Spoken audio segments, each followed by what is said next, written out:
Good evening, everybody. Thanks for joining us tonight. This is the 2025 federal candidates meeting, all candidates meeting for the federal election coming up at the end of the month. We've got with us tonight all of the candidates for Perth Wellington: Kevin Kruskowicz from the NDP, David Mackey from the Liberal Party. We have John Nader with the Conservatives and Wayne Baker with the People's Party of Canada. There are questions. We've got the opportunity to hand in more. There are sheets out at the concession stand. We've got lots of questions that we were ready to answer tonight. We've got lots that were already emailed in as well. They're being edited just to make sure that we're not asking a question of just one candidate, but we're going to hit everybody. Tonight's event is brought to you by the Chambers of Commerce from Minto, Mount Forest, Mapleton, and Arthur. We've got Adam here from Whiteman. Thanks very much, Adam. He's recording it tonight. It's going to be broadcast on Whiteman, live on Facebook right now. Facebook or YouTube? YouTube, not Facebook. Live on YouTube right now. Thanks to Aaron doing the sound. And we've got former Member of Parliament Murray Calder to moderate and ask the questions this evening. Thanks again, everybody. If you have a question, you fill it out, hold it up in the air, and someone will pick it up and bring it down to us at the front.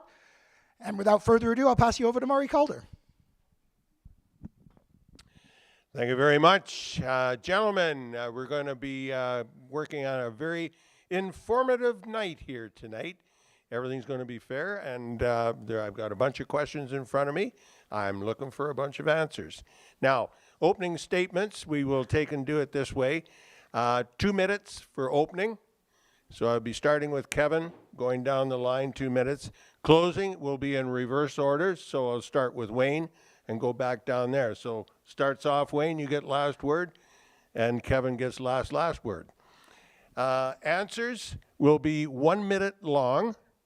Stacy down here is our timekeeper, so the cards are pretty well self-explanatory. And at the minute, we will shut the microphone off. So keep your questions, and I'll keep the questions concise. You keep the answers concise too. Finally, I've just explained the timekeepers, and the closing statements again will be in the same thing. We'll be starting with Wayne and going down and finishing off with Kevin. So, if you're ready, gentlemen, the gun just went off. What does your... Oh, opening statements? Oh, okay. He just gave me another question. Okay, for an opening statement... Oh, yeah, I know, opening statements. Yeah. That's right. So let Kevin go. Okay, so Kevin. Yeah. Okay, Kevin, start off. Opening statement. Thanks, Murray. Good evening, everybody. Thank you to all of the Chamber of Commerces who came together to hold this event. For those of you who don't know me, my name is Kevin Kruskowicz. Originally, I'm from Lethbridge, Alberta. My dad hauled cattle for Vanny Livestock, so I spent a good portion of my youth in the stockyards of southern Alberta. My mom, she worked for the school board. Myself, by trade, I'm an actor. Spent a lot of years at the Stratford Festival. I'm also a general contractor. Been doing that steadily for over a decade. So I say that just so you know that I'm not a career politician or a corporate manager. I'm someone who works alongside, at the grassroots level, working Canadians, because that's what I am. I'm a working Canadian. And you know, there's been so much rhetoric out there about what is best for us, where we should be headed, who should lead us, what's up, what's down. And I've spent a good part of this campaign trying to define what it is to be Canadian, or at least how we define ourselves to each other and the world. And I've asked friends and family and even, people at their doors when I interrupt their dinner, which I know all of you love. And I hear the same things over and over again. It's that we are fair and we are reasonable, inclusive.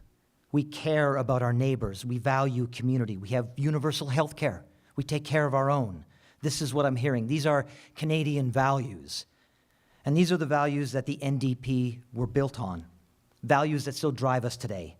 Things like health, dental, pharma, and mental care that are accessible, comprehensive, and won't bankrupt you.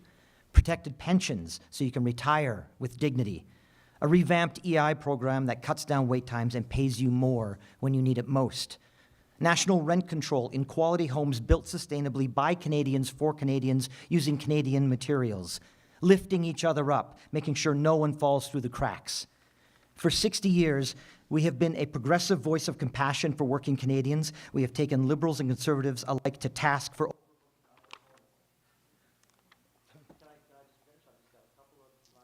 No, we're minute's a minute. Sorry, Kevin. David.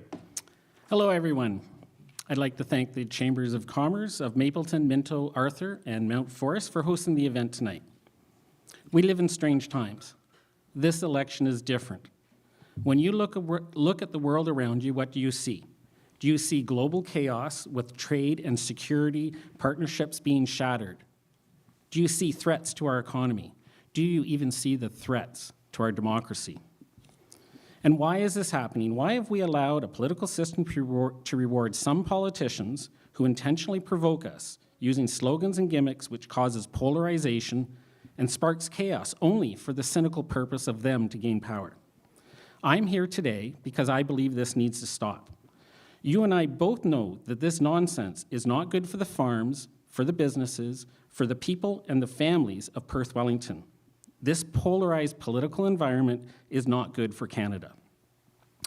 Looking back at a time, a more stable time, when I was born in a small town called Port Perry, my parents grew up on farms. My grandparents were lifelong farmers. I've been given guided the deep rural values of working hard and giving back to the community. So I care about what's happening in the world around me. The best way to stop this nonsense is to elect competent politicians. We need to have politicians who bring a sense of Canadian calm, not chaos. Mark Carney is competent. Mark Carney has experience. Mark Carney knows the world, and he knows Canada. Now, as a politician, you might expect me to go on and on and on about all the great things that Mark Carney and I will do for Perth Wellington. And you're probably right, I could. But let's move on to answering the questions. Thank you. John.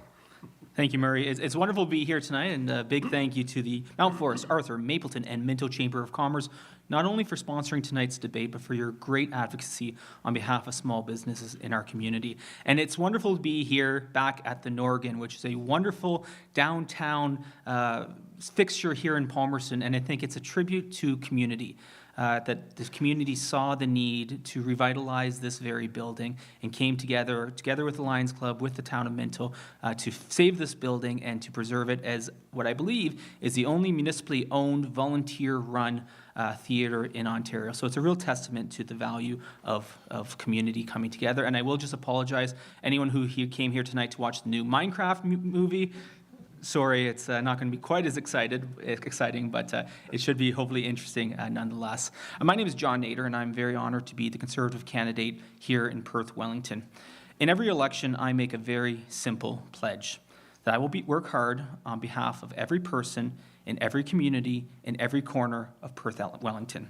That's my pledge. That's what I do between campaigns. I show up in the community, I attend meetings, I attend roundtables, I do business tours. I'm here to hear the concerns of our community and take those concerns back to Ottawa. When I speak in the House of Commons, I don't speak just as John Nader.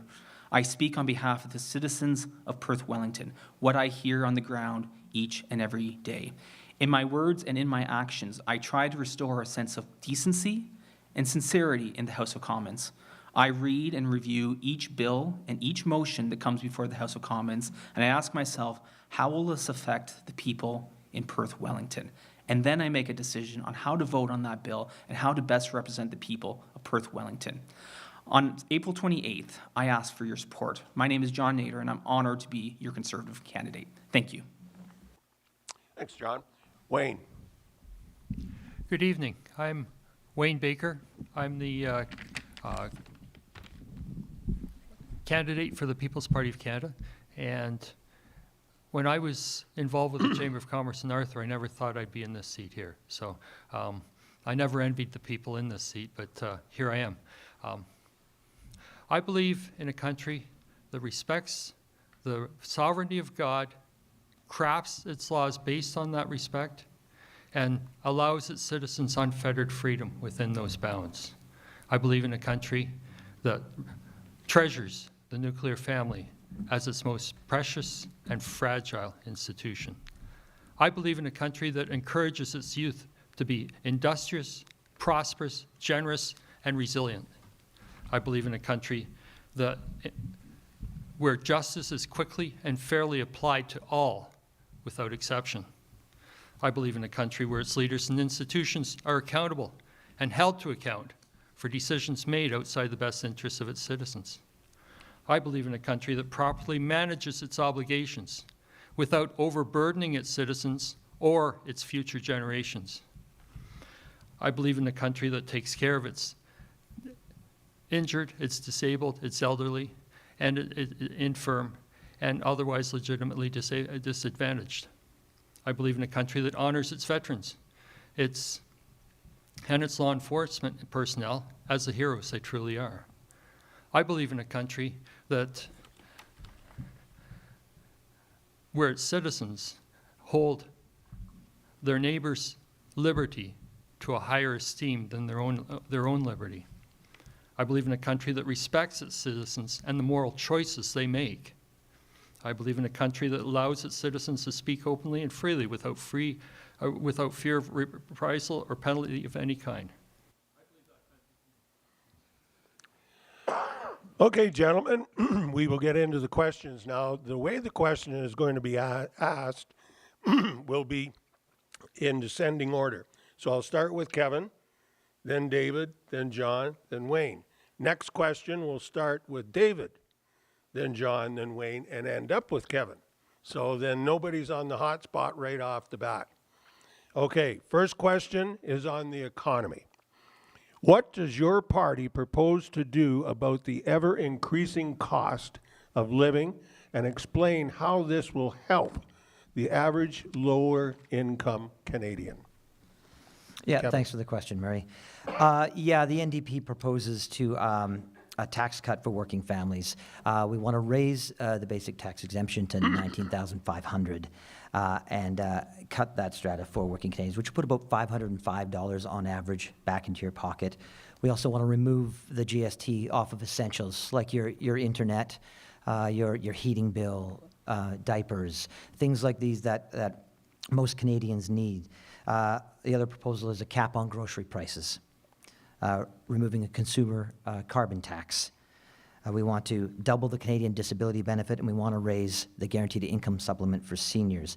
So all of this put together is something that's going to make life more affordable for working Canadians across the board. Thank you. David. So we've already started.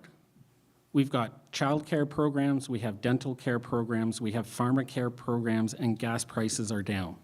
But we need to do more. We need to do more about affordable housing. Mark Carney has a plan to double the pace of construction to almost 500,000 homes a year. That's the most since World War II.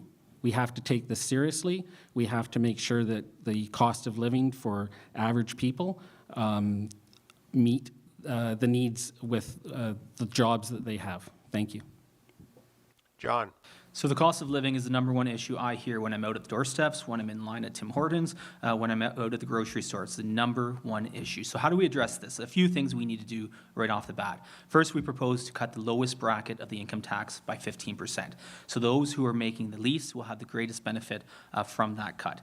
We need to get rid of the carbon tax and the industrial carbon tax for good for everyone. Not a temporary pause, as is the case right now. Let's get rid of it for good. We need to allow seniors to make more tax-free, so we're proposing to increase that by $10,000, the amount that seniors can earn tax-free. And also, we're going to change the rules to allow seniors to keep their RRSPs for another 2 years before they have to transfer them into RIFs to save Canadians money. And we need a grocery store code of conduct that has actual teeth and meaningful consequences for the large oligopolies who control the grocery industry in Canada. Wayne.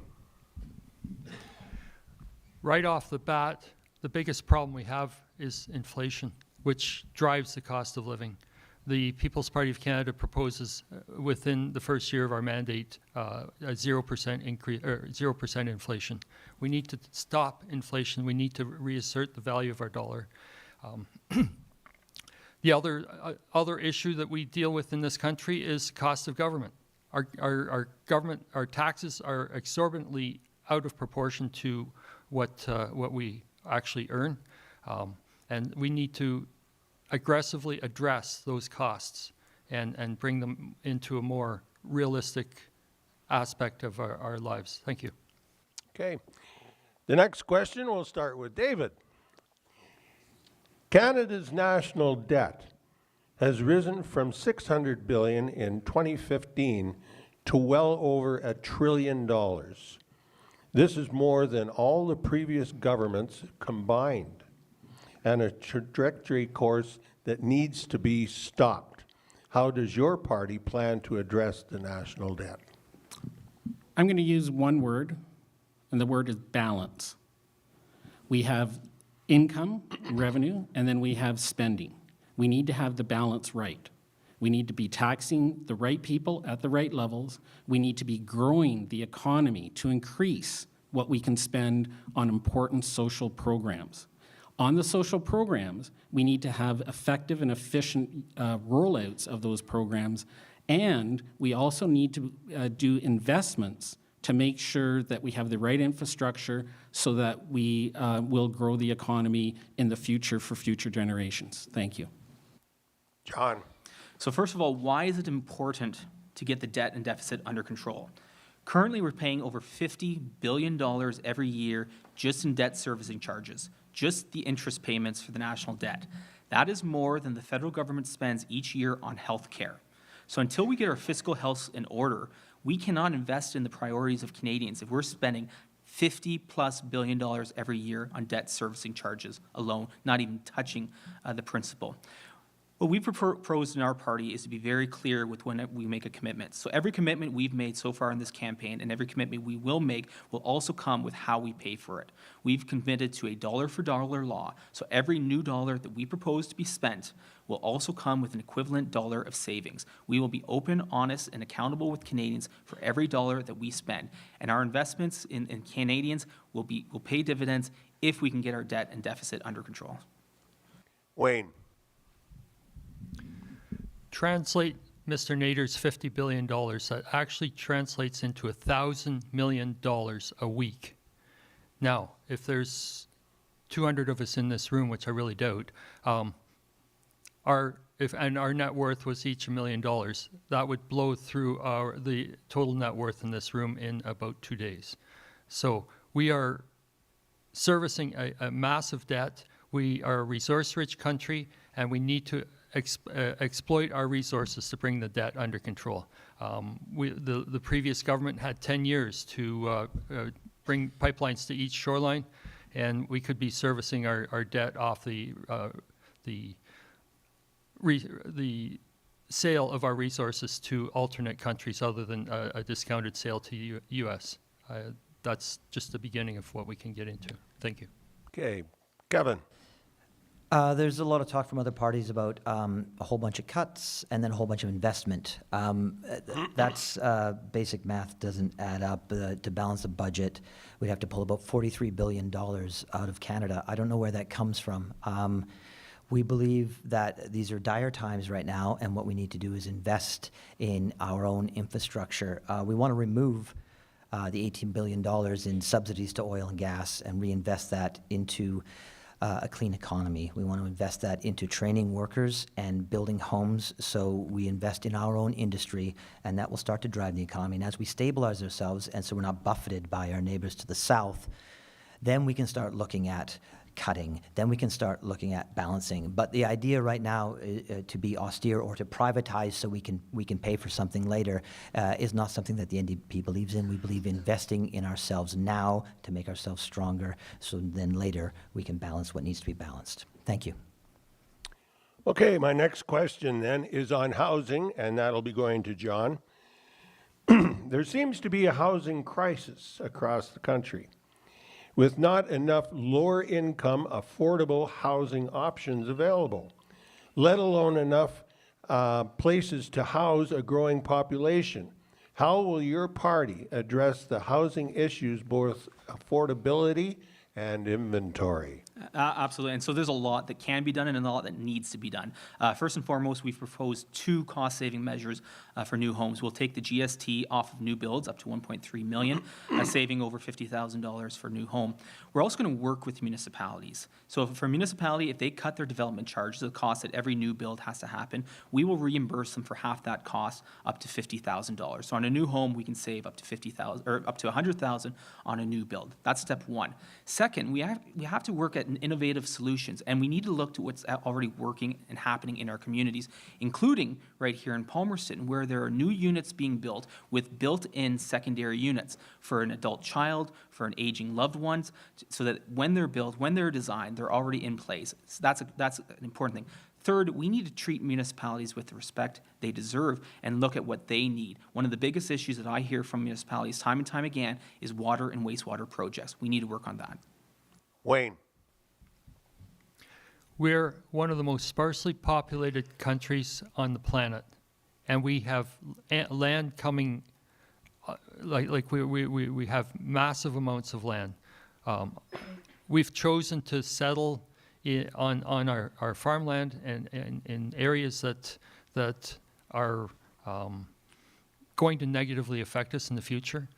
I believe that we need to develop technologies to open up our shield, open up transportation networks and systems that we can develop the shield, and that we can make that land available to young families with easy financing, and make the materials available for easy financing, train the families to build their own homes. Our ancestors did that. I think we can do it again. Thank you. Okay. Kevin. Yeah, thank you. A minute isn't really long enough to get into our comprehensive housing strategy. We do have a $16 billion national housing strategy, but what I want to talk about that nobody else is talking about is rental units. We seem to have this idea that all we can do is own our home, and we have just a lack of rental units. We have a plan to use viable federal land, as well as increasing the procurement fund to buy more, putting $1 billion into a procurement fund to buy more federal land, to build rent-controlled units. We pay for it with financing with not-for-profits and co-ops, community groups, indigenous communities. We build these, the government is the landlord. We're able to take care of people, make sure their rents are stabilized and control. We still have that land, we still own those properties, but we are taking care of working Canadians who are falling through the cracks. That's something that nobody else is talking about, the possibility of how we increase our rental inventory. Thank you. David. So I already mentioned that Mark Carney has a plan to double the number of houses being built to 500,000, almost 500,000 homes a year. But I didn't say how it's going to be done. There's 2 parts of the plan. The plan is called Build Canada Homes. The first part of the plan is addresses the gap which was mentioned with below market priced housing. Because there's a gap between social housing and market-priced housing. For below market affordable housing, we need investments by the government. The government will, under Carney, the government will act as a developer, build affordable homes, housing at scale, including on public lands. The second part is to make the housing market work better. We need to use private capital, cut red tape, and lower the cost of manufacturing, the building the home, sorry. Mm-hmm. Okay. Next question, gentlemen. You'll be able to expand on your answers. And Wayne will start us off. As more people move from urban centers to rural communities, there has been a surge in demand for detached, semi-detached, and densely built town housing communities. This has led to a rapid rise in prices of residential and agricultural land in the area, making property ownership unattainable. Given this, what is your plan to take and address the rising costs of residential and agricultural land? Additionally, would you support implementing initiatives that prioritize local residents over external residents, in other words, people that don't live here, and investors in purchasing property, particularly in communities experiencing significant housing market pressure?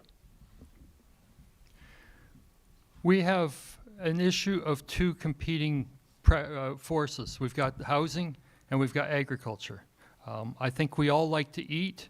We all like to have a safe place to live. To address that, I think we have to look at dispersing our population further afield, or encouraging that dispersion onto less arable land, more marginal lands, and develop those lands and allow the then homeowners to have more space. The concentrated housing is causing all kinds of other problems, such as policing, drug abuse, domestic abuse or domestic problems, a lot of social problems with concentrated housing. So thank you. Kevin. Yeah, thank you. We believe in density. We think density makes good communities because you know your neighbors. We have a couple of proposals of a Canadian Homes transfer and a community funds transfer. This is sort of directed funding from the federal level that will reward cities that are building quickly, that are legalizing multi-unit homes, prioritizing non-market homes. We also want to make sure that we're directing this funding so municipalities will freeze developmental charges and then work with them to start cutting those costs so developers aren't paying as much, up to 30% of the cost of the home is in development charges. So we want to work with municipalities by directing that funding to have them cut those charges and then follow national rent control if they're building rent-controlled units and try to standardize it nationally instead of dealing with regional pockets the way we do now. Thank you. David. So the question combined a number of different components to it. There was agricultural land versus residential land, and there was also the question of how to manage the passing out the land to different people, possibly by using location-based preferences. We need to make sure that we're doing the right thing for agricultural land, and that's a separate problem than residential land. For agricultural land, I have a friend in Kitchener-Conestoga, Tim Lewis, who has a private member's bill that's protecting farmland, and I would personally be supporting that bill. On the residential side, I've already mentioned the need for below-market housing, and then I support capital markets in terms of distributing who gets what with respect to market-priced housing. John. Yeah, a lot to unpack in one question. And I think it's a positive that we see people wanting to move to rural communities, places like Minto, Mapleton, and Wellington North. And I think part of it is because of the amazing economic development work that's been done by our municipalities. Here in Minto, the Move to Minto campaign was quite literally an award-winning economic development project. What we need to do, though, is make sure that we have the services available through infrastructure, through building projects. We propose a building bonus for municipalities that speed up approvals, speed up housing for those necessary investments in infrastructure. So when buildings when housing gets built quickly, they get a bonus for the infrastructure upgrades. That's something that I think is absolutely essential, especially in rural communities where we're going to need a little more densification in order to protect the farmland that's around, quite literally the greatest and most fertile farmland anywhere in the world. Good. Okay, next question. We'll start back with Kevin again. All right. And this is on immigration. Mm-hmm. With the issues with housing inventory and the worries of job security, caps to immigration were put in place last year. What's your party's stand on immigration now? Our stand on immigration in general, we're not talking about immigration or temporary workers or seasonal workers. We're speaking immigration in general. In general, because it still has caused a lot of problems with housing shortages, yada, yada, yada. Yeah, exactly. Canada has strong and fair immigration laws and policies. We're in support of a multicultural society. We're in support of people who want to come here, who have skills that we need. We're sorely lacking in skilled workers in this region. We have jobs. but we need skilled workers. One of the things that we should be investing in, as opposed to just bringing in sort of white-collar workers from abroad, we want to bring in skilled workers who can help us build up this economy and work alongside our own skilled Canadian workers. Thank you. David. So we're very fortunate. Many people around the world want to come to Canada. For many different reasons, we are attracting great talent. This is good for a country with an aging population. We have to have immigration coming in if we want to support the economic growth that will pay for the services that we want. However, we must have limits so that we don't affect domestic issues like housing affordability. We must look at the numbers coming in versus the need, and I'm going to use the word again, balance. We need to have the right balance. Unrestrained immigration does not work. It causes our resources and our infrastructure to be overused. John. So we need to make sure that the immigration numbers are linked to what's available for resources here in Canada. First and foremost, housing. If we do not have adequate housing, then why are we bringing people who are, it's not fair to them, and it's not fair to the communities that we are burdening them. You see some of the absolutely horrendous conditions that some new Canadians are living in places like Toronto and in larger urban centers because they don't have an adequate place to live. We need to prioritize things that are linked to the economy, the skilled trades, healthcare workers, and we actually have to make sure that when new Canadians come to our communities, they have the resources available. I am absolutely disgusted that the current Liberal government canceled the funding to Wellington County for immigration services. It was an amazing project here in Wellington County that served this community well for many years, and then earlier this year, the Liberal government canceled that funding for the immigration services through the County of Wellington. I think that's unfortunate and completely wrong. Wayne. The People's Party of Canada proposes a moratorium on immigration until we get our house in order. Over the last 10 years, we've seen a 30% increase in our population without the adequate housing infrastructure, the education infrastructure, healthcare infrastructure. So we need to stop immigration. We need to stop it until we can at least look after our own, the people that are already here, and then gradually bring the immigrants or increase the immigration as the need begins to arise. Thank you. Now, in all fairness to the debate as moderator, the Liberal government was mentioned by John. Therefore, I am going to give you, David, a 30-second rebuttal. Thank you. I don't think I need to, have program per program. I think it's important for us to look at the big picture. Because we can be throwing the gimmicks, we can throw buns at each other, and that happens in Parliament all the time. We've seen it. We have the right plan. We know that we need the right balance, and thank you for the opportunity.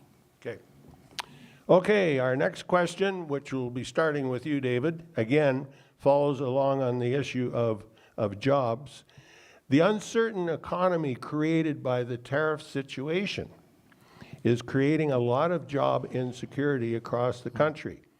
What plans has your party to keep the jobs secure, and how will your party address a flagging skills trade industry? Again, multiple questions. I don't know if I have a minute. I'm going to be able to do it justice. However, I think it's important to look at part of my background is I was born in Port Perry, but I did grow up in Oshawa, which is a big auto manufacturing area, and auto manufacturing and parts manufacturing is very important to Perth Wellington. The Carney Plan has a $2 billion strategic response fund. This is not little dollars. We have to deal with what's being thrown at us. We didn't start it, but we have to deal with it. We also have a plan to build an all-in-Canada network for auto manufacturing component parts that do not cross the border multiple times. We have to maximize Canada's steel, aluminum, and critical minerals, and we need to use government procurement to buy Canadian vehicles. Thank you. John. So first on the tariff side of things, on the auto tariffs, we need to incentivize the purchase of Canadian automobiles. So So as long as the auto tariffs are in place, we propose to cut the GST off of the cost of a new Canadian vehicle, saving about $2,500 for Canadian buying a Canadian vehicle. For tariffs more generally, we do need retaliatory tariffs, but we need to focus them on where the maximum impact will be on the Americans and the minimum impact on Canadians. So we will target things that we can grow ourselves here in Canada, we can manufacture ourselves here in Canada, or that we can source from elsewhere, including the Asia Pacific or Europe. And we need to use any funds that come through retaliatory tariffs to go back to those in the most affected industries and to reduce the costs for Canadians. We need to incentivize skilled trades. So that was the second part of the question. We will restore the apprenticeship grant for those who are learning to become apprentices. And we need to prioritize partnerships with unions and with businesses for training at the workforce for skilled tradespeople in Canada. Wayne. We have to remember that tariffs are a tax on the Americans. So when Donald Trump is introducing a tariff, that tariff is on the American public, not on the Canadians. If we offer retaliatory tariffs, I mean, we're 10% the size of the Americans. So our economy could be overrun quite easily if we go into some kind of half-cocked approach to dealing with dealing with the tariffs. We need to make ourselves aggressive, or create markets. Bring the pipelines to both shorelines so we don't have to sell to the Americans, and develop our skilled trades in the process of building those pipelines. Thank you. Okay. Kevin.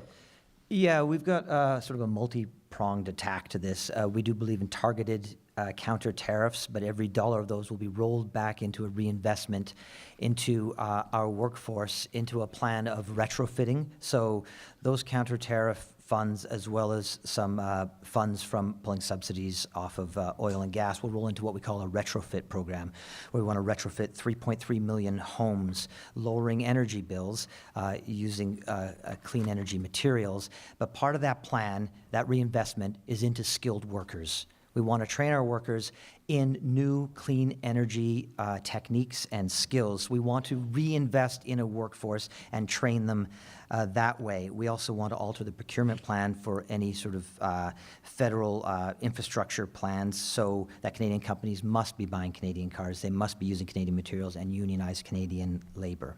Thank you. Okay. And yeah, we started with David, so we're going to go to John now. Got to read my own notes here. John, this is on foreign affairs, which kind of fits in with what we've been talking about. With cross-border relations with our southern neighbors, or neighbor, at an all-time low, what plans does your party have to address the issues, and what kind of actions can your party take to reduce our U.S. dependency? So we need to become our own biggest trading partner. We are leaving on the table anywhere between $60 and $200 billion each year because of the barriers to internal trade within Canada. When I was the internal trade critic for my party back in 2017, 2018, the federal government negotiated a free trade agreement among provinces. Unfortunately, it was 300 pages long, and half of it was exemptions. At the time, I introduced a motion in the House of Commons to get rid of those exemptions, to open up trade within Canada, but unfortunately, that was never brought forward for a debate in the House of Commons. So we need to get rid of those barriers within Canada to become our own biggest trading partner. It takes two approaches. First, the federal government needs to eliminate all their internal trade barriers. And then second, our party proposes that for any province that reduces their trade barriers on their own, we will reimburse them with the increased tax revenues that are generated by that. So it's an incentive for each of the provinces to do so. And in my last 2 seconds, we also have to look at other markets internationally, including Asia Pacific and the European Union. Wayne. I appreciate that Mr. Nader is vindicating my leader, Maxime Bernier, with the trade barriers. We need to open up interprovincial trade and cut the red tape involved. Nothing's been said yet about why the tariffs are in place. I understand President Trump insists on the tariffs being in place because we aren't monitoring our border properly. There's migrants crossing our border freely into the United States, and there's an issue with fentanyl. I think if we were to aggressively address those issues, I really think that we can negotiate a more appropriate tariff situation, or even negotiate them away. There are more issues, but I'll stop at that. Okay. Kevin? Yeah, thank you. Yes, we want to remove interprovincial barriers. We need to start those negotiations. Those are going to be long and arduous negotiations because the regulations are so different between provinces. That's something we need to start, and we need to impress upon premiers that they need to come to the table with concessions. In the short term, we need to look at foreign markets. We need to look at the EU, and we need to start that. That's going to be our most immediate way to deal with this. And to disentangle ourselves, we need to start the arduous process of removing these barriers that we have put up for far too long, and they've become incredibly complicated. I don't think it's going to be an easy fix. I think you're going to hear a lot of talk about east-west sort of corridors. It's not going to be as easy as that. That's going to take time. So we do need to look to the EU. We do need to look to Asia Pacific and start those trade routes now. David? So, I'm going to repeat some of what we heard right here, but I'm going to set it up in the right context. The right context is we need to be able to play our own game, which is a hockey metaphor, which is we can't control what's going on south of the border. We need to play our own game. East-west is the way to do it. Yes, in Canada, and yes, to the countries to our east, Europe, and the countries to our west, Japan, South Korea, and Australia. It is going to be hard, but Mark Carney has a $5 billion plan to be put into a new trade diversification corridor, and we must invest in Canadian infrastructure that will help diversify our trading partners, create good jobs, and drive economic growth. Okay, sort of an elbows up situation, I take it. Okay, we'll stick with foreign affairs, and the next question will go to you, Wayne. Talk about your party's stance when it comes to situations like the Ukraine and Russia, Israel and Palestine. We need to get our own affairs in order before we interfere with other affairs. The Ukraine and Russia is a war that unfortunately is outside of our control. I believe that there are powers that are larger than ours that are negotiating it down to something more appropriate. As far as Israel and Palestine, the same thing. We're traditionally a peacekeeping nation. I think that's where we need to maintain our role as peacekeepers and not as warmongers. Thank you. Kevin? Yeah, we need to very much be involved. We can't turn a blind eye to these things that are happening. Ukraine was invaded, and they need support, and the NDP believes that we need to continue to support them in any way you can. Israel, Palestine, that's become a humanitarian case. The Conservatives propose to cut all foreign aid, to sort of close doors and shut our eyes to what's going on. And the NDP does not believe that we can do that to a people who are being wiped off the face of the earth systematically. We believe very much in being involved on the right side of history and taking care of people who are being devastated. Thank you. Okay. David? So I think Wayne mentioned something that's very important for Canada, which is we are a nation of peacekeepers, and that's important that we will always be in that role when the situation allows us to keep a peace. However, the global situation is more unstable than it's been in the last many decades, so we actually have to be investing in security. We have to meet the 2% GDP for the NATO pledge for our military spending. And we have to deal with new threats in the Arctic, so it actually makes sense to spend money on shipbuilding and putting money into our Navy with Canadian with Canadian shipbuilding and Canadian technology. We also need to modernize the Army by investing in drones. John. So I wear it as a badge of honor that I have been banned from Russia. Russia has sanctioned me because of my condemnation of Russia's illegal, unjust, and unprovoked attack on Ukraine. It was inspiring for me to be sanctioned, but also to hear from the Ukrainian people of their defense of their very, very existence. So, but it reminds us as well that we are an Arctic nation, that Russia is over the North Pole. And so what the Conservative Party plans is to reinvest in our North, to reinvest in our Arctic sovereignty. We will double the size of the Canadian Rangers, who are literally the eyes and ears on the ground in the North. With the opening of the Northwest Passage, we need icebreakers. We are proposing 2 new icebreakers for the Canadian Navy, in addition to the 2 for the Canadian Coast Guard, which will be delivered under our timeline in 2029. And we need a permanent Arctic base, the first one since the Cold War, CFB Iqaluit. There we are. Okay, my next question actually is back to foreign affairs again, but this has sort of a elbows up tone to it. Okay. Okay. How will each party protect the workers from Trump's tariffs, and how will they help and protect the local industries here in this riding? Yeah, I mean, I spoke to it a couple of questions ago as far as our reinvestment, targeted counter tariffs. Every one of those dollars are reinvested back into our workforce with a retrofit plan. We need to move on to, our grid being cleaner. Our energy being cleaner, and this whole retrofit program rolls into that. We can take care of the planet, and we can take care of our workers. I also talked about our Build Canadian, Buy Canadian plan, which is an alteration of the procurement process of the federal government, so that we are only looking at Canadian companies. We are only buying Canadian vehicles made with Canadian materials using union labor. It's a refocus internally on ourselves and our workers. We want to lift up our workers, train them hard, make sure they have good union jobs that pay them a living wage. David. So there's 3 parts to my response. The first 2 parts I've already talked about.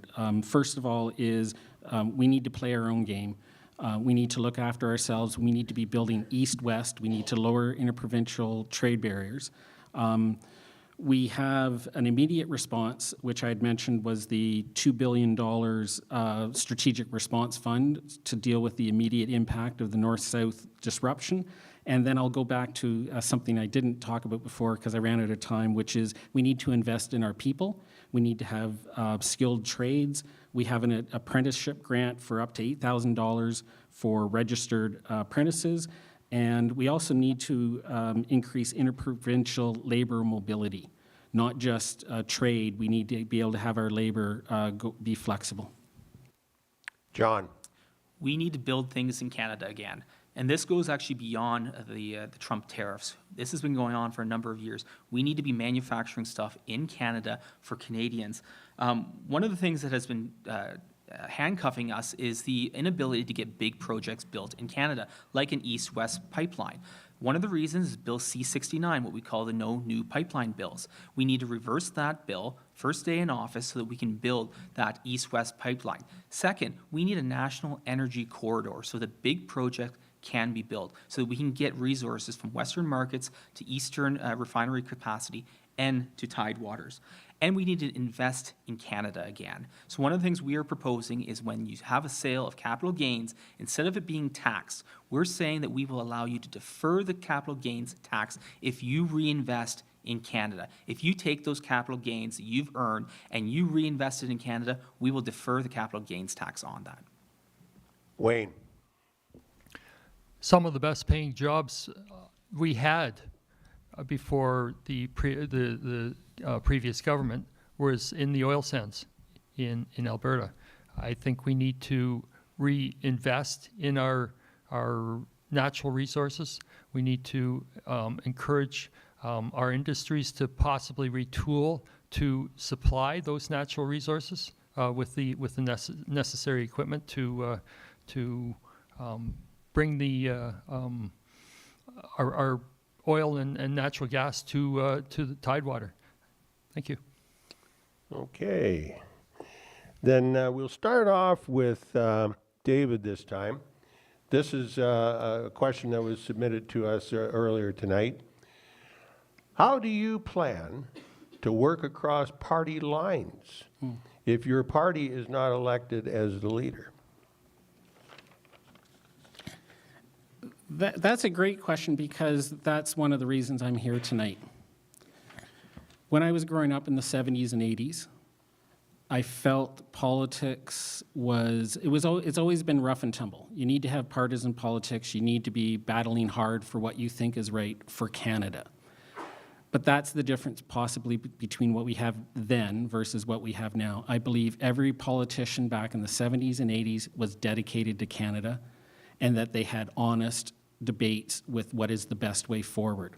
Regardless of whether I'm in government or not in government, the fact that I'm stood up and I'm a candidate, I'm having great conversations today, yesterday, next week with a lot of people, and we're figuring out what we agree with, and when we don't agree, we agree to disagree respectfully.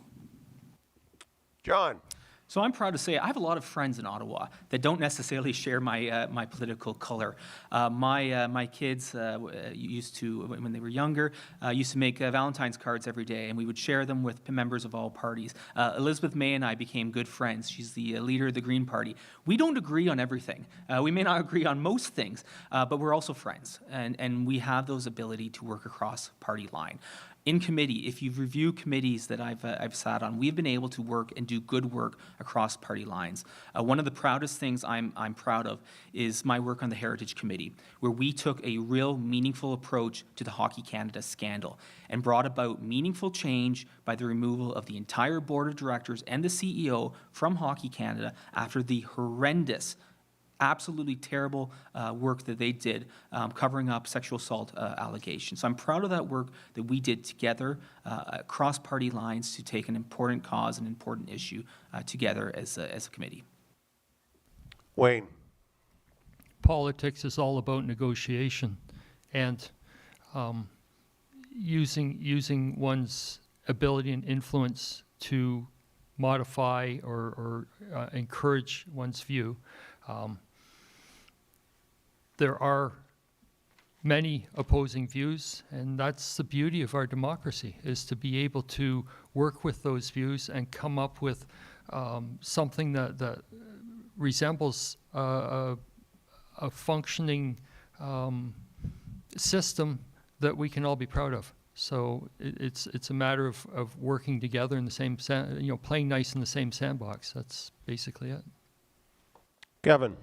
I think we heard a couple of great examples of personal bipartisanship, and that's great, that sort of working across party lines on a personal, individual level. I'd like to speak to it on a party level. The NDP took a lot of flack, mostly from the Conservatives, about propping up the Liberal government. What actually happened was we were working in a bipartisan way to drive the largest expansion of Medicare in a generation. We brought dental care to Canadians. The Liberals were kicking and screaming, but we dragged them to it. We started pharmacare. You can get diabetes medication for free. You can get what you need for birth control for free. We'd like to expand that, work across party lines and expand that. We're not getting a lot of feedback from the other parties. The NDP, because we haven't held a lot of seats generally, work that way. We work in a bipartisan way to make life better for all Canadians all the time. Okay, thank you, Kevin. Now, because Kevin has mentioned two parties, John, you have a 30-second rebuttal, and David, you have a 30-second rebuttal. John's first. Just very quickly, I mean, at the party level, I mean, we have good conversations. There are weekly meetings among all party members, and a lot of what happens doesn't happen in public. It happens at the committee levels. It happens at the smaller group levels. I always encourage people, Murray, you'll appreciate that, not to tune into question period. to tune into actual debates and committee procedure, because that's where actually there's meaningful conversations that happen beyond the cut and thrust of the 45 minutes of question period, which I think is actually the least meaningful part of the day. In fact, John, that's why they call it question period instead of answer period. David. So I thank Kevin for his acknowledgement that there is some bipartisanship cooperation within the democratic system that we have. This is not one government against everyone else. It is a matter of respecting the parliamentary rules, majorities, minorities, and it is possible. Okay. We'll take the next question. John, you'll be the lead, and I'm going to talk about somebody's favorite, taxes. Taxes are always a big election talking point. Expand on your party's plan when it comes to taxation, both for regular Canadians and how your party will use various tax strategies to encourage investment in Canada. Okay, I'm going to try to talk slowly, but there's a lot to say. First of all, we are going to cut by 15% the lowest tax bracket. Will help all Canadians, but especially those in the lowest income bracket. We will get rid of the carbon tax for good, for everyone, for all Canadians, permanently, not a temporary pause. We will encourage reinvestment through the use of the capital gains tax system, so that if you reinvest in Canadian industries, Canadian businesses, Canadian enterprises, you can defer those capital gains. If you invest in a TFSA top-up, we will give you an extra amount to $5,000 yearly to invest if it goes into Canadian industries. It's all about making our economy stronger here in Canada, making investments here in Canada, and leaving more money in the pockets of each and every Canadian. Because when I talk to people on the street, when I talk to people in my constituency offices prior to the election, they were worried and they are very concerned that they run out of paycheck before they run out of month. We need to change that so there's more money in each person's pockets while reinvesting in Canadian. Wayne. A very interesting thing is measured in this country. We measure the cost of living index, and yet we never take into account the cost of taxes in that cost of living index. There's a spread, and that spread is actually exponential. And so what we're seeing is our discretionary funds shrinking as a result of the exponential spread because of the lack of cost of living inclusion with taxes. I have the attitude that less is more. We need to shrink our government. We need to bring our government into a manageable, sustainable income, like we talk about income versus. Anyways, taxes need to come down. Thank you. Okay. Kevin. Yeah, I spoke earlier about raising the basic tax exemption to $19,500, and a tax cut that will bring about $505 back into each individual's pocket, about $1,400 a year into the pockets of working Canadians. We want to cap grocery store prices. I want to talk about something I haven't talked about yet, which is victory bonds. We propose, they're like war bonds. We propose a reinvestment that all Canadians can get involved with. We can all buy victory bonds, 3.5% tax-free if held to maturity. And it's a way where all of that money will be reused back into and what we propose is our retrofit plan, which is a green economy. So all that money gets rolled back into our workforce and greening our grid and building sustainable homes. Thank you. David. I think it's a great question, because how many people have finished their taxes so far? Yeah, okay, we're right in the middle of tax season. Taxes are very, very important for all of us. We want to keep them as low as possible, but we want to make sure that we don't cut basic services that we all rely on, like healthcare, like roads, that support our economy.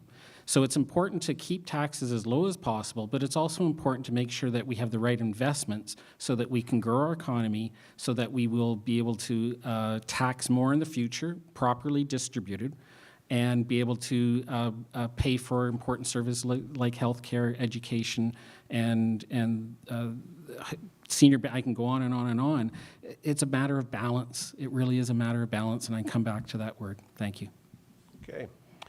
The next question will be on environment, and Wayne, you'll have the lead on that. Environmental concerns become more and more of a hot-button topic with every passing election. What is your party's stance on environmental issues where it relates to carbon footprints, global warming, and our impact on the planet in relation to fracking, digging pipelines for fossil fuels? What is your party's stance on conservation and general regulation? Well, right off the bat, this whole communication about global warming is false. It's a false narrative. We're being told like there is slight global warming. No, keep going, Wayne. There's slight global warming, but it's not enough to justify the massive expenditures that people are expecting us to put out.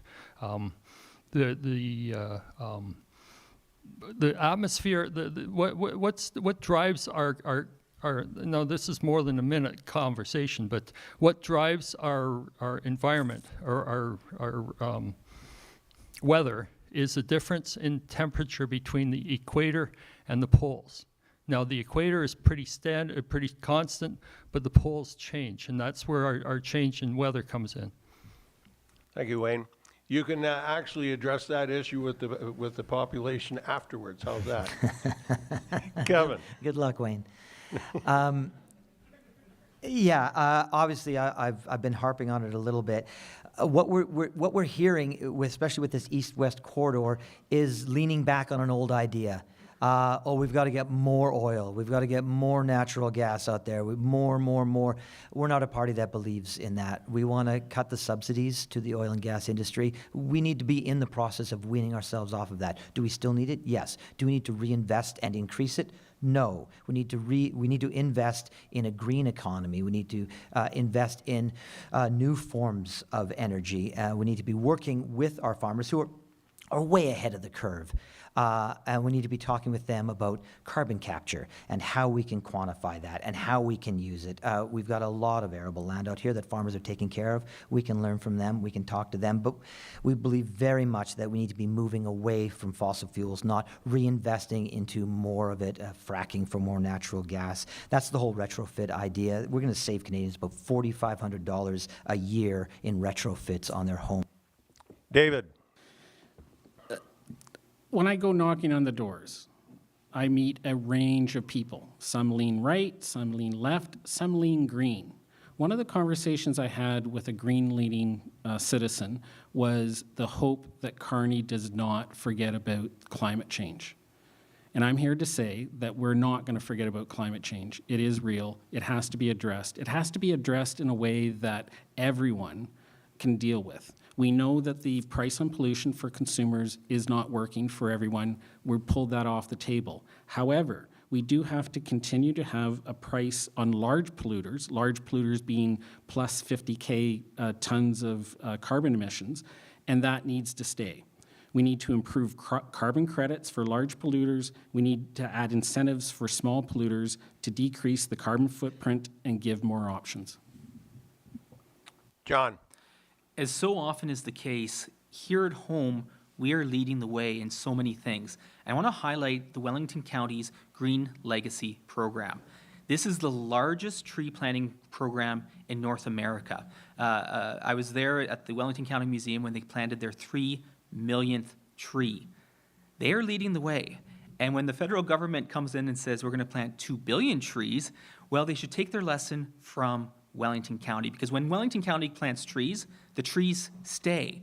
When the Auditor General reviewed the 2 billion tree program, she found that A, we weren't meeting the target to actually plant the tree, and B, the actual trees weren't staying in the ground. She actually found that there was no requirement that the trees that planted actually stay in the ground. So that's the first thing. Second, let's invest in clean technology through the Clean Tech and Clean Manufacturer Investment Tax Credit, using those programs to make sure that manufacturers, agriculture are recognized right here in Perth, Wellington, on the ground. Thank you. Okay, the next question, Kevin will have the lead. Just for clarification too, the federal government with the pillars of healthcare has a responsibility to healthcare across this country. The provinces underneath those pillars will take and say how it's going to be administered in each individual province. What steps would your party take in government to protect and enhance our national healthcare system? What does your party propose to help Canadians have access to a family doctor across the country? And what about pharmacare? Those are a lot of questions. I realize Obviously, that. we're the party of universal health care. That means pharmacare. That means mental health care. That means child care for us. Just get that off the board while I talk about family doctors. 7 million Canadians don't have access to a family doctor. There's a subscription service from Loblaws where you pay a subscription fee of $30 a month for the option of having a doctor, and you pay $100 for that visit. We have that in this country already. We want to increase transfers to provinces by 1%. We want to streamline the process of U.S. doctors coming here to Canada, and we want to fund 1,000 residency positions each year for qualified international doctors. We have them here. We just need to get them into residency programs so we can get their qualifications to our standard. We want to create a pan-Canadian licensure so doctors can work across the nation. We want to standardize that so there can be movement, so we can get doctors up north as well, which is sorely underrepresented. And we want to also reduce the paperwork that doctors have to do so they can spend more time with patients. David. So Mark Carney understands that healthcare in Canada is a right. And he also understands that in the U.S., healthcare is big business.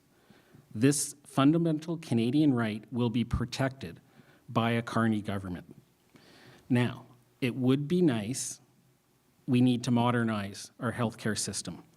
I also agree with my friend Kevin. It's important to make sure that the interprovincial trade barriers and certifications for healthcare professionals are removed so that we can have mobility across the provinces. Mark Carney's government has already stated that. Thank you. John. So first of all, if you are an American, or if you are a Canadian doctor who's gone to practice in the United States, or a nurse practitioner, or a nurse, now's the time to come home. Now is the time to welcome you home with open arms and have those incentives. Second, we propose a Blue Seal program starting with healthcare workers, so that if you're a trained nurse practitioner, doctor, you can come here, take a test within 60 days and have a national certification so that those who can practice here in Canada can do so quickly. We also need to make sure that we have the incentives here in rural, especially in rural communities like ours, enhancing the role that the nurse practitioners can play, making sure that we've got the resources there to allow them to play enhanced roles to allow people to access those services. And I would say as well, Dr. Jane Philpott, who is an amazing person with roots here in Perth County, has spoken a lot about the periwinkle model. I think that's something we really need to look at to. Okay. Wayne.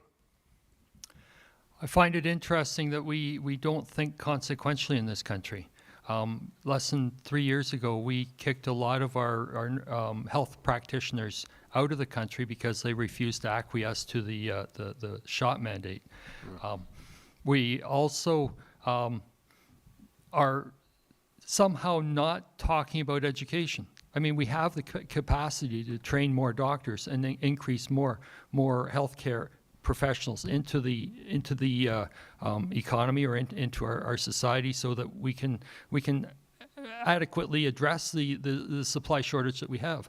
I think that's where the key is to not take resources from countries that can ill afford it, and train our own doctors. Thank you. Okay. The next question then goes to you, David, and we're going to switch gears here. This is national defense. Okay. We've certainly allowed our defense spending to decrease over the years, and military numbers as far as recruits has also declined steadily over that time. What plans does your party have to bring defense spending back up so it can once again, the country is less reliant on the United States What about NATO spending? So I mentioned it before, it kind of touched on another question with respect to the peacekeeping and the changing world less secure world that we live in. You're going to hear the major parties agree that we need to spend 2% on GDP by 2030. That's not the question. The question is, what do we do with that money and where do we put the emphasis? I did mention before, and John has also mentioned before, the aspect of the Arctic being very important to Canada. With a Carney government, we're going to be putting our emphasis into the Navy. John mentioned icebreakers. Absolutely, we have to do that as well. And I'd also mentioned modernizing the Army with drones and modern technology. John, you're being agreed with a lot here. It feels nice. So first and foremost, I want to say thank you. Thank you to each person who serves in uniform in the Canadian Armed Forces. We don't appreciate enough the work that these individuals do each and every day for us at home and around the world. So thank you. But we need to appreciate the work that they do in more meaningful ways as well. One of the things that we've announced is allowing some of the training that is undertaken within the Canadian Armed Forces, which is among the highest and most qualified in the world, to be accepted as university credits, the trades to be recognized both in the Canadian Armed Forces and out of the Canadian Armed Forces. And we need to make sure that we give them the resources necessary. When we have examples of the Canadian Forces not having adequate sleeping bags for a sub-zero climate, that's wrong. These are people who literally take a vow and an oath to defend our country with their life. We need to reward them and we need to appreciate them better and ensure that when they retire, they have the resources necessary as they transition back to civilian life. Wayne. I've spoken with many veterans, and there seems to be a common thread amongst them. I have friends in the United States that are veterans. They have a common thread as well. Unfortunately, those two threads don't align. The Americans respect their veterans wholly. There seems to be a lot of disrespect in this country for our veterans, and I think that's wrong. As far as spending, yes, we need to bring our spending up to a point where, like, to the minimum 2% of our GDP. We need to assert our sovereignty over our Arctic. It's a plum that's ripe for picking, and I know that there's eyes watching it if we can't assert our sovereignty. Thank you. Kevin. Yeah, well, just state officially that we plan on increasing spending to 2% of the GDP by 2030 and reassert our commitment to NATO. We believe, I mean, when we talked about foreign aid, my colleagues talked about sort of national defense. So it's my time now to talk about national defense because they're not mutually exclusive. We need to protect our Arctic, and that means a reinvestment. It's been sorely underfunded. We'll invest in new marine search and rescue stations in central Nunavut, and all this will be done through cooperation and consultation and the consent of the Inuit people and the nations of the territorial governments. We want to build 5,000 new affordable homes for armed forces services. There's not enough inventory for them up there to live comfortably to protect there. We want to enhance the capacity of the Canadian Rangers with better pay, faster compensation, and give soldiers pay raise they deserve. Thank you. Thank you very much. Just to kind of expand on that, I'm going to put a supplemental question in here for all of you. And let's see, where am I at? Go to John. At that point, describe your stance on our veterans. What would you be doing? One of the most important speeches I gave in the House of Commons was about a military covenant, about recognizing in law a military covenant for our Canadian veterans, giving them the respect that they deserve. Part of that covenant is that when they're dealing with the government, they are dealt with in a fair and equitable position, and that the preference is always given to the veteran. So how we put this in action is by ensuring that when applications go in to Veterans Affairs Canada, they are dealt with quickly and expeditiously. And we've committed that if they aren't dealt with quickly, we will automatically approve them. No veteran should be waiting for those resources when they've served our country so admirably. We also plan to transition veterans more fairly from the forces to Veterans Affairs. So the way we do that is that when a military individual receives their end date, their Veterans Affairs benefits start that same day when they leave the services. So there's not a delay between active service. Wayne. We have a cultural issue here. As a culture, we tend to denigrate our veterans rather than appreciate them, and I think that's something that I'm not sure if a government can direct that. I do believe that the government needs to look after its veterans, especially the ones that have been injured in the line of service, and I believe that we need to work on a culture that respects our veterans rather than denigrates them. Thank you. Okay, Kevin. Yeah, I don't know if I've met anyone who's denigrated one of our veterans. I certainly haven't. Their protections are siloed and can be easily cut by whatever government is in power at the time. Universal health care, universal mental health care will make sure no one falls through the cracks. So we don't have to worry about extra funding for Veterans Affairs. We have a universal system that will take care of everyone equally. There are specific needs that our veterans have, yes, and we have experts who can deal with that, but they will have access to that under a universal system. In a siloed system, it's too easy to set them off to the side and perhaps forget about them or don't fund them the way they deserve to be funded. In a universal system, that evens out and everyone is taken care of equally. Thank you. David. So it's interesting that Wayne brought up culture because I believe, maybe not the perspective he has, but I do believe that culture and how we interact with our military personnel, whether veterans or existing military personnel, is very important. Something that's not on my resume, but in my past, I was a bagpipe. I played bagpipes. I played bagpipes in a pipe band with a strong military culture. It had also a strong police culture. So culture is very important because it builds relationships across the community. The people I played pipes with and the drummers, I'm a bagpiper, so the drummers were a little different, but the bagpipers themselves, the whole unit played together. It's important that we respect our current military people as well as when they retire and become veterans. Okay. You're referring to the 48th Highlanders, I would imagine. Sons of Scotland. Anyways, my next question then is going to you, Wayne. The U.S. government has laid off thousands of scientists and medical researchers. How will your party invest in attracting these talented people to come to Canada and join educational institutions, government, and businesses? Well, the question is why have they been laid off? Are they laid off because they are talented, or are they laid off because they are not talented? Especially if we're dealing with government employees and the existing DOGE program that the Americans have.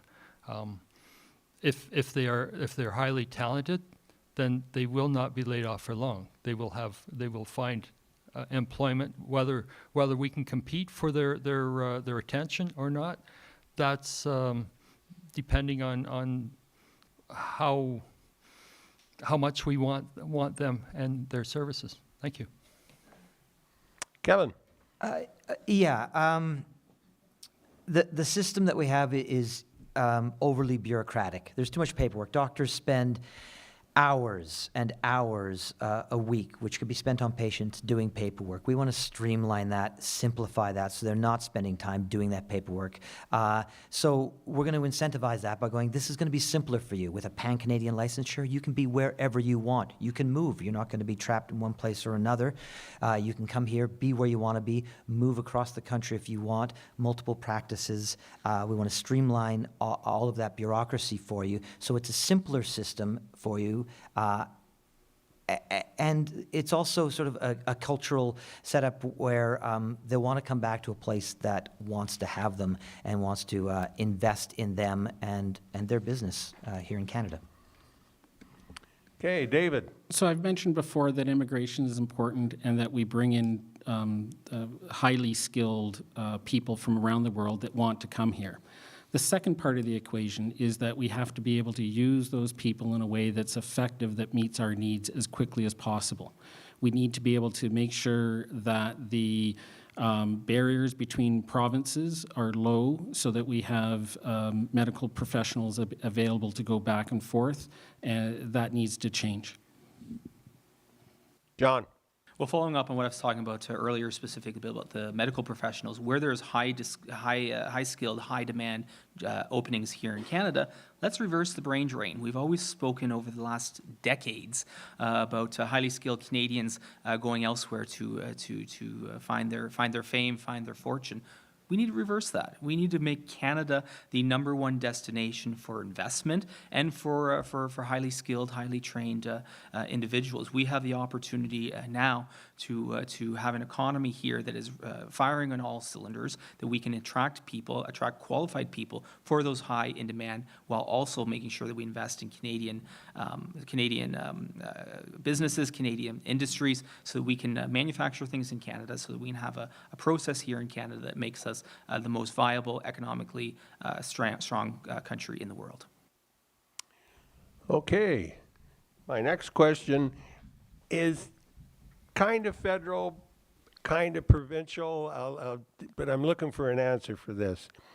What are your thoughts on the provinces providing more support in the classrooms for children with needs? Schools are filled with many students without the proper support of an educational assistant, an EA. Do any of the federal parties, your party, intend to invest more into education on a national level?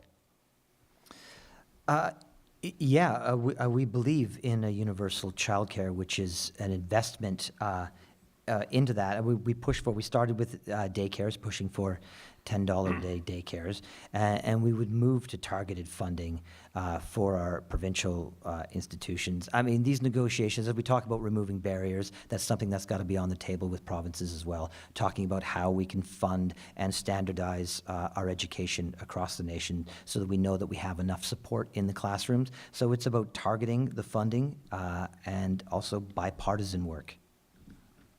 David. So it's really important that we not just have problems that we want to solve, but we actually take action to solve them properly. There's a challenge with the Canadian Constitution in that, maybe it's not a challenge, let's say it's structured the way it's supposed to be structured, where as a federal government you have limited powers when it comes to education. Having said that, if you take a look at what we've been talking about, which is the economy and making sure that we have the proper revenues coming in to support spending on services, we have to make sure that the provinces are aligned with the goals of the country. So we need to create some investments in education, but we have to be respecting the Constitution in terms of how the provinces do that. You can get leadership from a Carney government to make sure the premiers are lining up. John. So not wanting to step on the toes of our provincial counterparts too much, I will talk about it from a father's perspective. I have 3 young kids in school, and I spend a lot of times at the arena, at school events, at the baseball diamond, so I have the opportunity to see so many people who are struggling. They're struggling with a lot of challenges facing their families, and there are roles that we can play at the federal level to help address a lot of those concerns. One of the things that I hear time and time again is support for young people living with autism. I believe we need a national autism strategy across the country. One of my colleagues, Mike Lake, has a son named Jaden, and he has done amazing work bringing attention to the important work that needs to be done. Pierre himself, his 7-year-old or 6-year-old daughter is nonverbal. So we recognize the challenges that so many parents face and how that face not only in the home but in the school system across the board in all aspects of our community and our society. Wayne. It's you're right. It's sort of more provincial than it is federal. But I met a lady when I was canvassing a while ago, and she was covered in bruises. She was a teaching assistant, and these children would attack her, and she was petrified to go to work. So we have a problem with the system.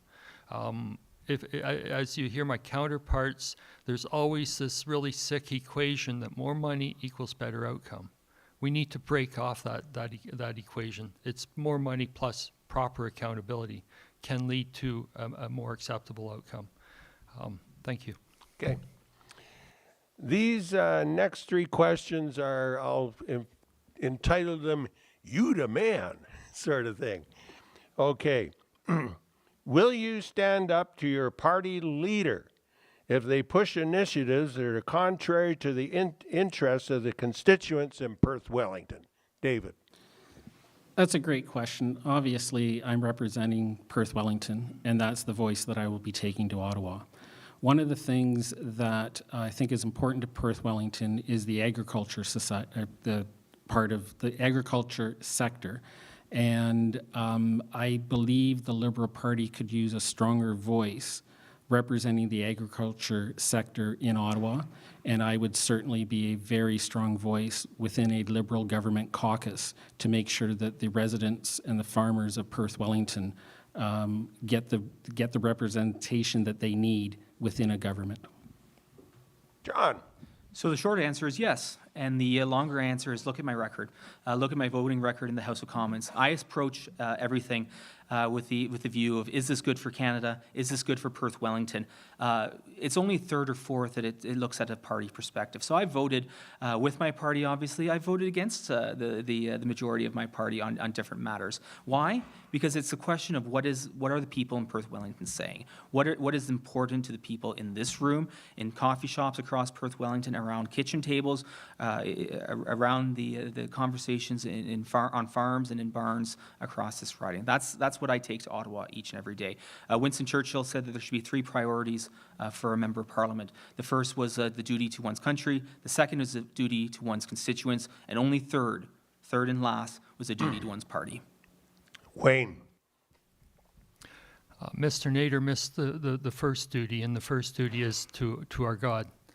We need to live in a country that respects the sovereignty of God. It's in our constitutional preamble, and we need to respect that. As a federal politician, the next level of respect is to the country. The third level of respect is to the constituents. And my track record with the constituents is I chose to go to Ottawa in February and March of 2022 and be with the truckers that were legitimately protesting a legitimate concern. And I didn't distribute chocolates to my fellow MPs. Thank you. John, because you were mentioned, you have a 30-second rebuttal. So I will always stand up for local businesses, and I did distribute chocolates to my my colleagues a number of times in the House of Commons from local chocolate shops in Perth Wellington. So I will always take the opportunity to stand up for local businesses and make sure that everyone across Canada knows the great things we have. And actually, I get orders from colleagues asking me to bring things from Perth Wellington to Ottawa on a regular basis, and sometimes I feel like a chocolate mule taking boxes upon boxes of chocolates and everything and other things back and forth to Ottawa. Is that interprovincial? No, all within the province. Oh, yeah. Kevin, wrap up question. Yeah, one of the benefits of being a smaller party is that the lines of communication are shorter. I think sometimes in a larger party, you can get put onto a backbench. There's a hierarchy within it, and you're not going to have direct communication. There's 24 seats that the NDP hold.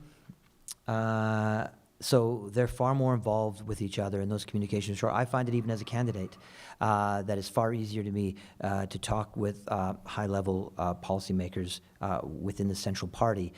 So yes, I will stand up for Perth Wellington. That's why I'm here. I'm here not because I know somebody in Ottawa, but because I know all of you.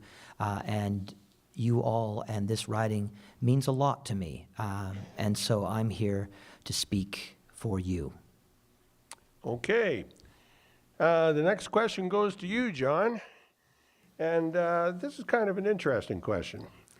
Why would Perth Wellington be better off if you are elected?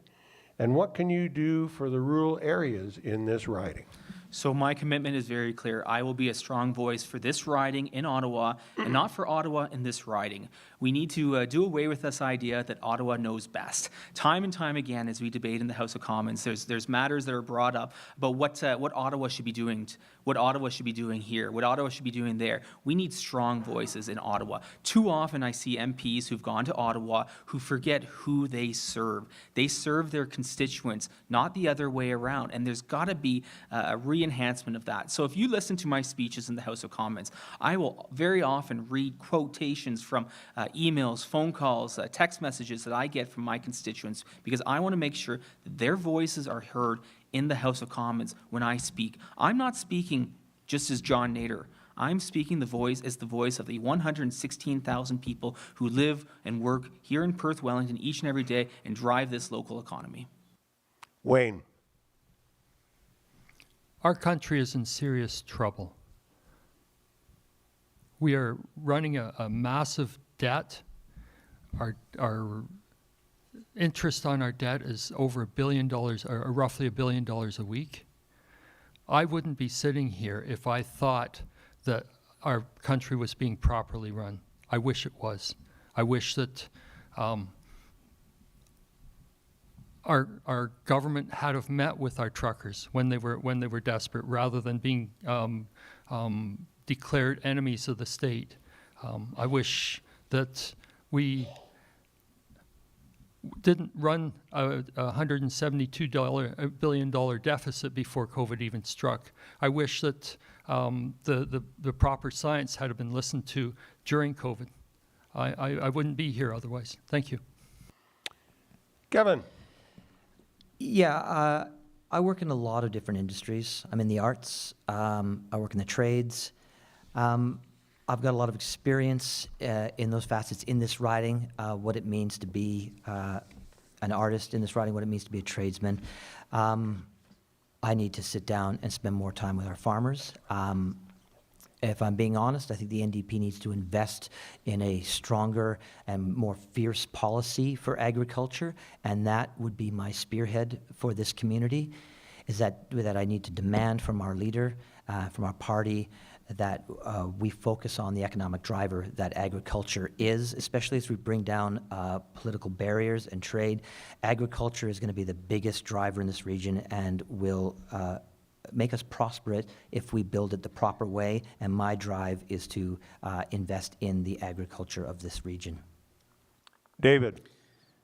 The reason I'm here tonight is because I decided to stand up.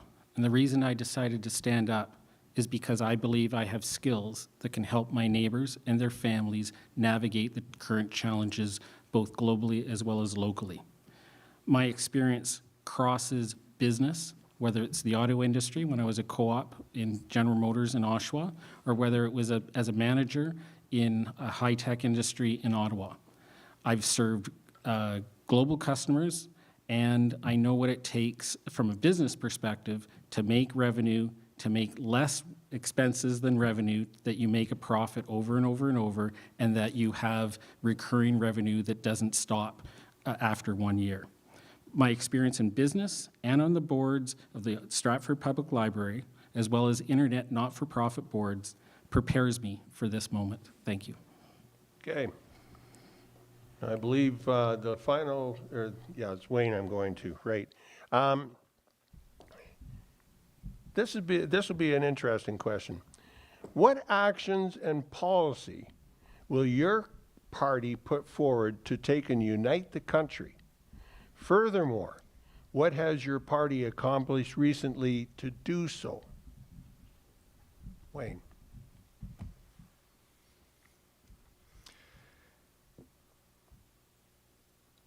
Our country is quite an amazing country. I think that we are all Canadians at core.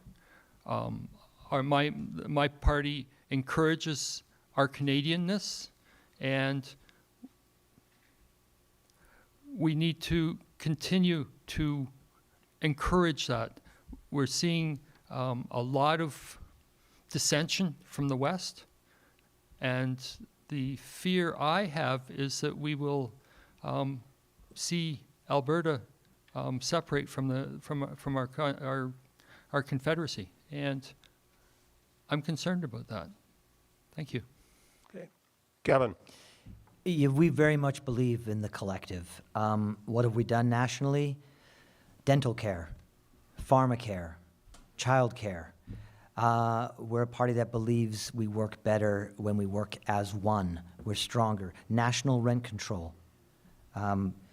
Licensure of doctors across the country. All of these programs that we are proposing will standardize their aspects across the nation, so we can work as one and be strong as one instead of regional silos.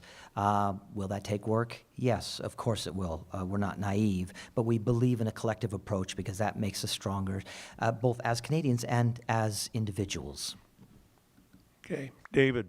So I'm going to answer it at two different levels. First of all, I know it's about the party, but how do I fit into my party? I have to go to Ottawa, and I have to make sure that my party is having old school political conversations, which is represent the citizens, but do it in a way that's respectful and includes other people in the conversation. And even when we agree to disagree, we do it respectfully. That's what I will bring to my party. In addition to that, at the second level, and this is very important, Mark Carney is already doing this right now. His leadership, dealing with the threats to the border, to our southern border, he is working with the premiers, and you need to have leaderships, not that just that we're saying up here with our individual parties, but we need to bring Canadians together, and at the federal level, that means working with the provinces. John. Let's do big things again. We as a country built the railway from east to west. There was great fanfare throughout the 60s as we did the St. Lawrence Seaway, roads to the north, resources in the north. Let's do those big things again to unite our country. Let's have that east-west energy corridor. Let's have a country that functions as one whole, as one united Canada. We should ask ourselves, if not Canada, where else in the world would you want to live? And I hope that everyone in this room and everyone watching at home would say nowhere else, that Canada is the one and only place we'd ever want to live. I'm glad to see a renewed patriotism in Canada. I'm glad to see that coming about after the unjust and unjustified attacks coming from the south of the border. But let's sustain that. Let's sustain that patriotism in Canada to do big things, big nation-building projects that unite our country from sea to sea to sea. Okay. This one, of course, goes to you, Kevin. What specific actions have you taken or would you plan to take to advocate for and support vulnerable populations within our community? Particularly the, I'm just going to read the acronym out, the 2 SLGBTO plus individuals and the Indigenous people. Yeah, the NDP has always been a party of the vulnerable. That's where we come from. That's why we talk about these universal concepts of health care and mental health care. And that very much means making sure no one is left behind. Too often, our vulnerable communities are left behind. They're othered. And sometimes in these rural communities, it's hard for them to find community. The NDP believes in building that community. We are 100% behind and in support of our LGBTQ plus friends. And we are always in consultation with Indigenous communities. We believe that's the first step in any of the work that we do on any of the lands. It starts with consultation and respect. We are a party of consensus and care and compassion. David. So the Liberal Party values include those who are able to achieve and those who have obstacles to overcome. The vulnerable side of that equation includes Indigenous people, LGBTQ, but it also includes homelessness. So I only have 60 seconds, but I wanted to identify that range of vulnerable people. With respect to the LGBTQ, I have family members that are part of that community. I'm sure we all have either family members or friends of that community. Everyone needs to feel safe in our society, and sadly, we're not there yet. I will protect everyone's freedom to express themselves in a way that does not harm others. Okay, John. Well, I would say look at my actions over my time in office, where I've gone, where I've shown up, and what I've done to support vulnerable communities here in Perth, Wellington, and across Canada. I'm proud to have twice introduced legislation to protect vulnerable Canadians from sexual exploitation and sexual assault. I did that in 2 separate parliaments.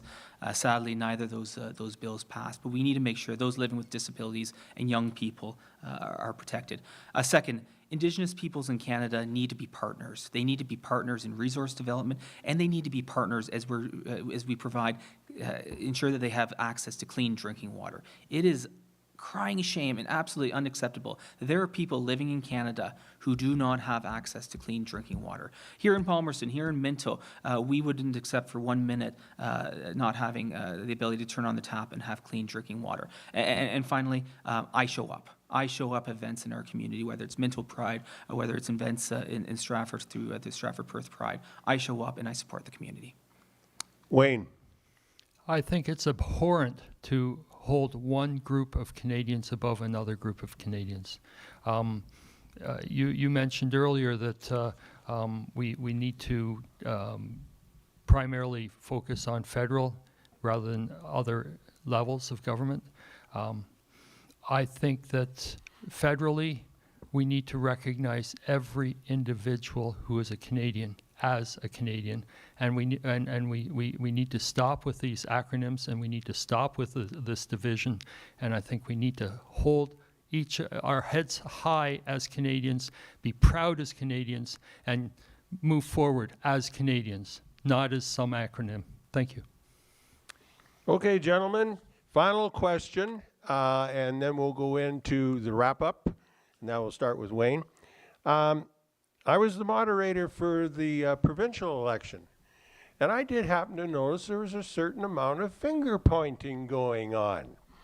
In the provincial election, our officials were blaming the feds for all concerns impacting provincial jurisdiction, health, education, etc. How do you, not your party, plan to work collaboratively with all levels of government in Perth, Wellington to advocate for all residents that our policies are impacted? David. That's why I'm here. And I said at the very beginning, I'm here because I think that we need to get back to the old school politics of sharing ideas, agreeing where we can find common ground, and agreeing to disagree where there isn't common ground. When I go door knocking, when I meet residents, when I meet community leaders, I'm building relationships. This is democracy. This is community building. This is how you work together to solve complex problems, whether it's at the federal level, the provincial level, the municipal level, the not-for-profit level, the church level. We are a community. We have to have relationships with each other, we have to trust each other, and we have to work together. John.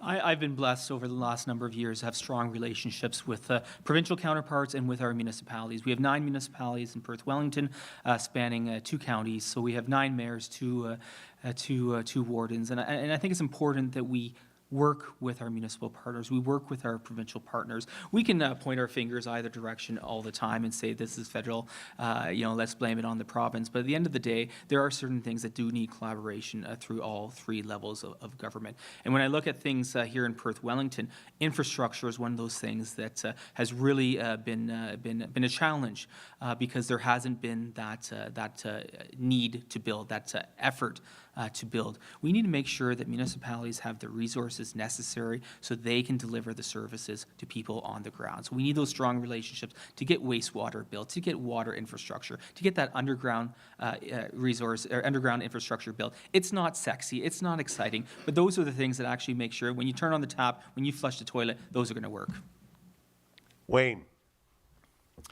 Our confederation gives extraordinary powers to the provinces. So that means there is extraordinary responsibility with the provinces. As a federal government, our responsibility is, at this point, equalization. If a province requires funding to maintain a standard across the country, then it's the responsibility of the federal government to do so. Barring that, it's a responsibility of our provincial government to maintain their powers and assert their powers accordingly. Thank you. And finally, Kevin. Oh, okay. Great. I mean, I think there's a real opportunity in leadership through funding from the federal government, but the best kind of leadership is listen to those who know best, and that's our municipalities. Our municipalities are dealing with everything on the ground. They're the ones who know what they need, and so the discussion starts there with all of the municipalities, and then it's about consensus building, which the NDP has become very good at. Listening, learning, building bridges, and then getting out there and actually building a bridge if we need it. That's what we're about. So it's about leadership through funding, but we need to listen to where it's needed, and then we need to act. Thank you. Now, gentlemen, we will do wrapping statements in reverse order. Pardon me. So starting with you, Wayne, you have 2 minutes. I'm Wayne Baker. I'm the candidate for the People's Party of Canada in this riding, Perth-Wellington.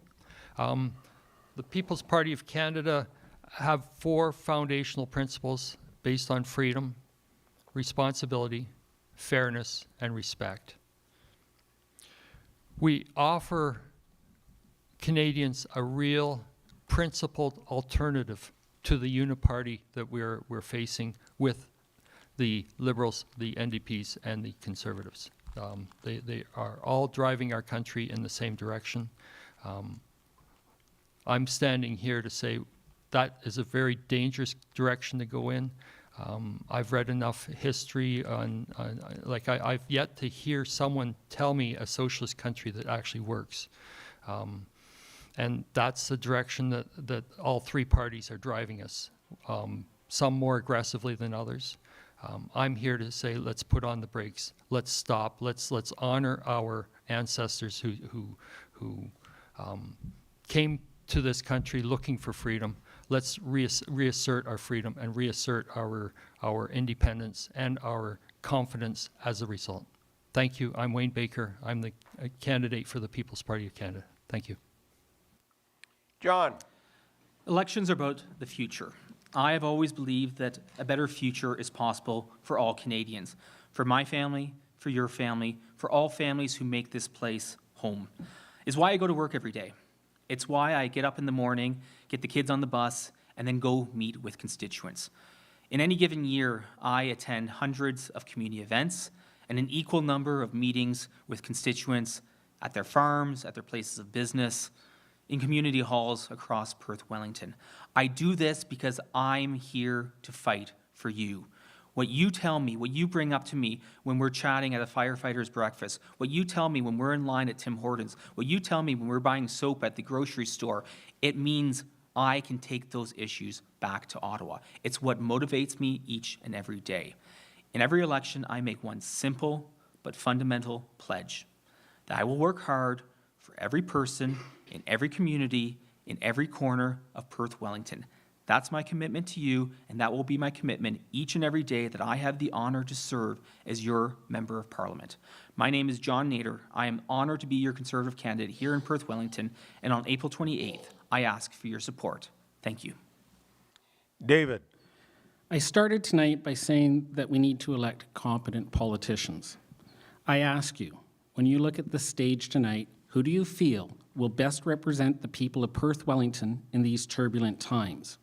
But you have to remember, It's not just the people on the stage, it's the leadership and the parties that we represent. Pierre Poilievre does not have a plan. Pierre Poilievre has slogans. He only has American fear and paranoia. Do not be confused. We've seen this playbook before.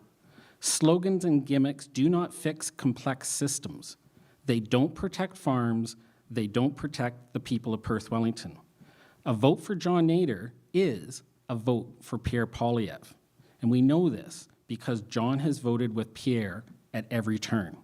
John voted against pharmacare. John voted against dental care. And John voted against giving money to your healthcare system. Do you believe that John and Pierre won't cut funding to these essential services in the future? However, it's not all bad. Remember, there's good news.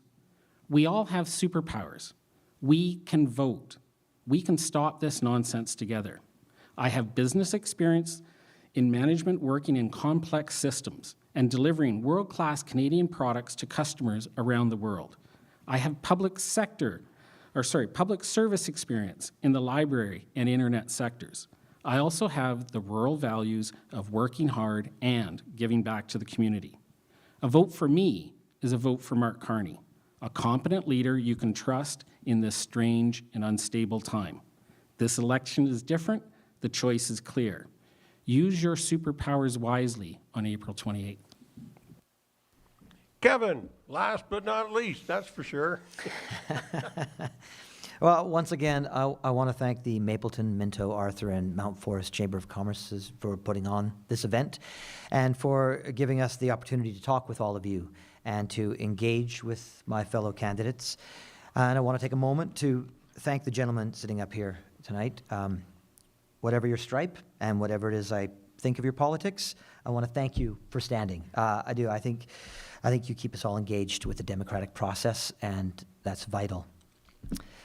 Listen, keeping a progressive voice in our government is a necessity, just as necessary as a vote from the right. We need these voices to test and challenge our ideas. Too much of one, too little of the other, we get pulled off the path, and that's when we start to lose people. The NDP is a voice for the working class and the vulnerable. We are a necessary voice. And on April 28th, I encourage you to vote for Kevin Kruskowicz and the NDP. Thank you very much. Gentlemen, as a former member of Parliament, did the job that you're trying for 11 years, I would like to compliment you guys for putting up your energy, your time, your basically educational factor through everything here. It can be a very gratifying job. It can be a very demeaning job, as John well knows.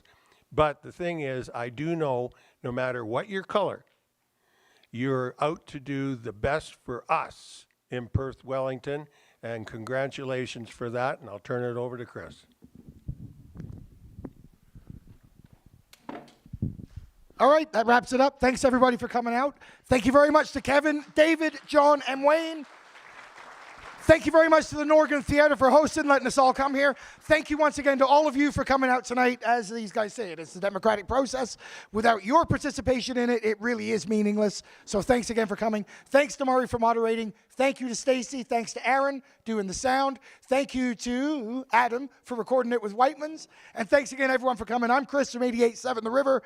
Have a great, safe drive home. Take care. We'll see you all soon. Okay, you gentlemen, would you please line up so Stacy from the chamber here can get some pictures, which I know you're not going to turn